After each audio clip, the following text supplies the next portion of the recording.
सी कि साढ़े को कसम क्यों ली। रिजवान को ये सारी बात का पता था कि उसकी गैर मौजूदगी में यहाँ पर ये सब कुछ हुआ है? हाँ ਉਹਨੂੰ ਪਤਾ था। ਅਸੀਂ ਉਹਨੂੰ ਕਿਹਾ ਬੱਚੇ ਅਸੀਂ ਲੈ ਲਈ ਕਸਮ अच्छा ਤੇ ਅਸੀਂ ਉਹਨਾਂ ਨੇ ਨਾਲ ਕੋਈ ਬਾਤ ਨਹੀਂ ਕਰਨੀ। ਅੱਛਾ। ਉਹਨੇ ਕਿਹਾ ਠੀਕ ਹੈ ਮੈਂ ਨਹੀਂ ਕੁਝ ਕਰਾਂਗਾ, ठीक है। ਮੈਂ ਨਹੀਂ ਕਰਾਂਗਾ। ਉਹ ਮਾਂ ਦੀ ਕਬਰ ਤੇ ਗਿਆ, ਉੱਥੋਂ ਫਾਤਿਹਾ ਪੜ੍ਹ ਕੇ ਆਂਦਾ ਪਿਆ ਸੀ हाँ ਤੇ ਉਹਨਾਂ ਨੇ ਬੰਦੇ ਜੋੜੇ ਸੀ। ਉਹਨਾਂ ਨੂੰ ਕਿਹੜੇਗਾ ਸੀ ਕਿ ਅਸੀਂ ਨਾ ਇਹਨੂੰ ਕੱਲੇ ਨੂੰ ਕਰਨਾ ਹੈ। इस सारे मामले में रिजवान का क्या कसूर था? ਬਸ ਰਿਜ਼ਵਾਨ ਭਰਾ ਪਿਓ ਦਾ ਪੁੱਤਰ ਸੀ ਨਾ, ਆਪਦੇ ਘਰਦਿਆਂ ਨੂੰ ਮਿਲ ਕੇ ਆਣਾ।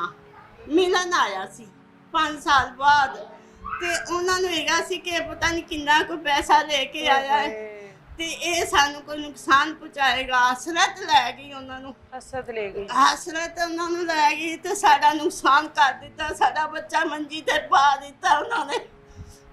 ਸਾਡੇ ਨਾਲ ਬਹੁਤ ਬੁਰਾ ਕੀਤਾ।